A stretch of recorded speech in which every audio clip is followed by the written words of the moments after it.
जय श्री गणेशा, जय श्री गणेशा, जय श्री गणेशा, जय श्री गणेशा, श्री गणेशा हरे हरे। अधिक मास कृष्ण गणेश चतुर्थी व्रत कथा आपको सुनाता हूँ। चंद्र सेन नामक राजा की ये कथा है। स्कंद कुमार कहते हैं कि समस्त ऋषियों, आप लोक पुराण में वर्णित मंगलदायिनी कथा को सुनिए, जिसमें गणेश जी के व्रत के महात्म्य का जिस प्रकार वर्णन किया गया है। हे द्विजवरों, जिस समय पांड्य पुत्रों को वनवास हुआ, वे सब धर्मपरायण और कृष्ण की उपासना करते थे। एक समय की बात है कि अपनी इच्छा से भ्रमण करते हुए व्यास जी उन लोगों की कुटिया पर आए। व्यास मुनि को देखकर सभी करबुद्ध हो उनके मुख सम्मुख खड़े हो गए और कहने लगे, आपके दर्शन कर हम लोग धन्य हुए, साथ ही हमारी कुटिया भी। आपके पदार्पण से हमारा जीवन आज धन्य हुआ। आज हम लोगों का सब कुछ सफल हुआ, क्योंकि आपका दर्शन संपूर्ण कष्टों का निवारक है। आपने मेरी कुटिया में पदार्पण किया है, अतः हम लोग आपका स्वागत करते हैं। हम लोग राज्य युक्त होकर भी आज अपने को धन्य मान रहे हैं। ऐसा कहकर पांचों पांडव भीमसेन, युधिष्ठिर, अर्जुन, नकुल और सहदेव उन्हें प्रणाम कर उनके सामने खड़े हो गए। पाद्य, अधर्य, आचमन और आसन प्रदान कर द्रौपदी ने हाथ जोड़कर उनसे कहना प्रारंभ किया, हे मुनिवर, मैं राजरानी होकर भी दुर्योधन की भरी सभा में केश पकड़कर अपमानित तो हुई और वनवासिनी बनाई गई। अब मैं क्या उपाय करूं जिससे हमारे सभी क्लेशों का शामन हो तथा हमारे शत्रुओं की पराजय हो। इस प्रकार युधिष्ठिर द्रौपदी के संकटनाशक उपाय पूछने पर सर्वज्ञ व्यास जी ने कृपया पूर्वक उन्हें उपाय बतलाया है। महाराज, इस समय संपूर्ण विश्व में आपके जैसा कोई दूसरा धर्मात्मा नहीं। मैं आपसे ऐसे व्रत का वर्णन करूंगा जिससे आपके समस्त दुखों और कष्टों का निवारण होगा। यह व्रत शुभदायक, फलदायक, दिव्य और पृथ्वी और सभी मनोरथों का पूर्ण करने वाला है। इस व्रत के करने से विद्यार्थियों को विद्या और धनार्थी को धन लाभ होता है। इस संबंध में एक प्राचीन उपाख्यान का वर्णन करता हूँ। युधिष्ठिर, आप सुनिए। प्राचीन काल में सतयुग में चंद्रसेन नामक एक राजा हुए। वे अपनी रानी के साथ दीक्षा लेकर परिवार के साथ रहते थे। वे अपने सब जनों, उनके पुत्र एवं कुटुंबियों के साथ आनंदपूर्वक निवास करते। सौभाग्य से उनकी रानी बहुत ही गुणवती तथा पतिव्रता थी। हे राजन युधिष्ठिर, उनका नाम रत्नावली था। वह पतिव्रता का पालन करने वाली थी। स्कंद कुमार जी कहते हैं कि हे मुनिवरों, राजा और रानी में परस्पर प्रगाढ़ प्रेम था। एक समय देवयोग में से शत्रु ने उनके राज्य को हस्तगत कर लिया। शत्रु ने राजा के कोष पर अधिकार करने के साथ ही सेना पर भी आधिपत्य जमा लिया। राजा का साथ अपने भाई बंधुओं से छूट गया। राजा भ्रष्ट होकर राजा अपनी रानी रत्नावली के साथ वन में चले गए। एक ही वस्त्र में लिपटे वे दंपति भूख प्यास से निविकल हो गए। हे युधिष्ठिर, रानी रत्नावली के साथ राजा अकेले वन में भटकने लगे। क्षुधा पिपासा से पीड़ित होकर वन में चलते चलते उन दोनों को सूर्यग्रस्त हो गया। उस भयंकर वन में शेर, भांग, चकवा, बगुला, कोयल और सारस रहते थे।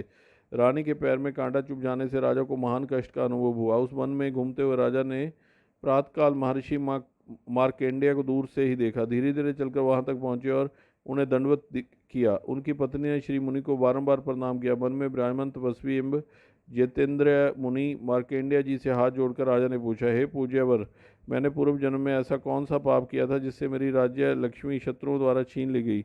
मार्केंडिया मुनि ने उत्तर दिया कि हे राजन, आप अपने पूर्व जन्म के वृतांत को सुनिए, मैं बतला रहा हूँ। एक बार आखेट शिकार के लिए आप गहन बहन में चले गए। हरिण, चीते और खरगोश का शिकार करते करते उस मन में रात हो गई और अधिक मास की चतुर्थी आ गई। उस वन में आपने एक सुंदर सरोवर देखा और उसके किनारे लाल रंग की साड़ी पहने हुए नाग कन्याओं को देखा। वे सब गणेश जी की पूजा कर रही थी। यह देखकर आपको बड़ा आश्चर्य हुआ। आपने वहां पहुंचकर बड़ी नम्रता पूर्वक पूछा कि हे स्वर्ग गामिनी देवियों, गणेश जी की पूजा कैसे करनी चाहिए, मुझे बतलाइए। हे ललनाओं, इसका प्रभाव बताया, क्योंकि मैं भी पूजन करना चाहूँ। नाग कन्याओं ने उत्तर दिया कि आप गणेश जी की पूजा कीजिए, इससे समस्त सिद्धियां प्राप्त होती हैं और नित्य ही शांति, पुष्टि, सुख, संतान एवं धन की वृद्धि होती है। राजा ने पूछा कि हे महिलाओं, गणेश जी की पूजा किस महीने में और किस तिथि को करनी चाहिए, इसमें किस वस्तु का दान देना चाहिए, इस पूजन की क्या विधि है, आप मुझसे कहिए। नाग कन्याओं ने उत्तर दिया कि हे धीराज, अधिक मास के कृष्ण पक्ष की चतुर्थी को चंद्रोदय होने पर विधि सहित विधन विनाशक गणेश जी की पूजा करनी चाहिए। अपनी सामर्थ्य के अनुसार भक्ति भाव से पूजन करें। गणेश जी को पंचामृत से नहलाकर लाल पुष्प चढ़ावे, गंध, धूप, दीप, नैवेद्य, दो वस्त्र, सुगंधित द्रव्य चढ़ावें। घी चीनी से बने हुए 15 लड्डू भोग के लिए चढ़ावें। उसमें से 5 लड्डू गणेश जी को अर्पण करें और 5 ब्राह्मण को दान में दे दें। कुमारी कन्याओं को पहले देकर बाद में स्वयं भोजन करें। गणेश जी की प्रसन्नता के सामग्री गणेश जी को अर्पित करें। तत्पश्चात परोनगत कथा को सुने। ऐसा करने से मनुष्य की सभी बाधाएं पूर्ण होती हैं एवं समस्त सिद्धियां प्राप्त होती हैं। गणेश जी के पूजन की यही विधि है। नाग कन्याओं की बातें सुनकर राजा ने उन्हें बारंबार नमस्कार किया।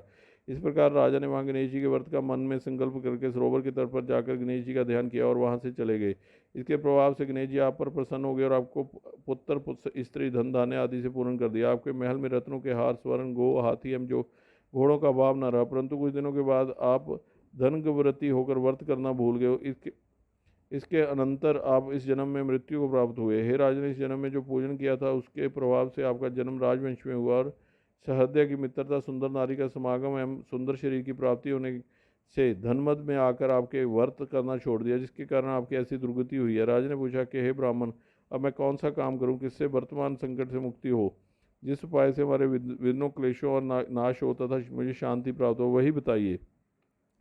मार्कंडेय मुनि ने कहा कि हे महाराज, पूर्वोक्त रीति से आप गणेश जी की पूजा कीजिए और संकट नाशक चतुर्थी के व्रत को कीजिए। इससे गणेश जी प्रसन्न होंगे और आपको पूर्ण राज्य वैभव प्राप्त होगा। इसलिए संपूर्ण कष्टों के शर्म शामनार्थ आप स्वयं गणेश जी की पूजा कीजिए। व्यास जी कहते हैं कि मार्कंडेय जी की बात सुनकर राजा ने उन्हें प्रणाम किया और अपने भवन में चले गए। रानी के साथ राजा ने भक्ति पूर्वक विधिवत व्रत किया। व्रत के करने से उनके शत्रुओं का नाश हुआ, उन्होंने अपने खोआ हुआ राज्य पुण्य पाया। गणेश जी की पूजा करने से सभी वस्तुएं सुलभ हो जाती हैं, सभी कार्यों में सफलता मिलती है। स्कंद कुमार जी कहते हैं कि व्यास जी के वचन सुनकर महाराज युधिष्ठिर ने हाथ जोड़कर उनसे फिर पूछा। युधिष्ठिर ने कहा कि हे कष्टों को दूर करने वाला महर्षि, इस चतुर्थी के व्रत की विधि बतलाइए। किस नाम से, किस मास में, किस प्रकार गणेश जी की पूजा करनी चाहिए, तब इस व्रत में किस चीज़ का आहार करना चाहिए। तब व्यास जी ने कहा कि हे राजन, अधिक मास में चतुर्थी को गणेश्वर के नाम से पूजा करनी चाहिए। लाल कनेर के फूल चढ़ाकर लड्डू आदि का भोग लगावे। लाल चंदन, रौली, अक्षत और धूप को एक एक नाम से अलग अलग चढ़ावें।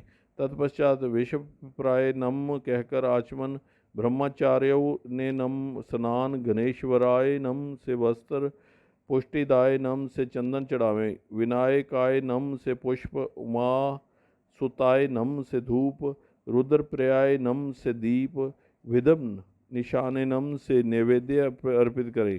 फलादात्रे नम से तांबूल, संकट नाशने नम से फल चढ़ावें। इसके बाद विघ्न विनायक गणेश जी की प्रार्थना करें। हे सुंदर मुख वाले गणेश जी, मैं भव बाधा से ग्रस्त, भय से पीड़ित और क्लेशों से संतन हूँ, आप मेरे ऊपर प्रसन्न हुए।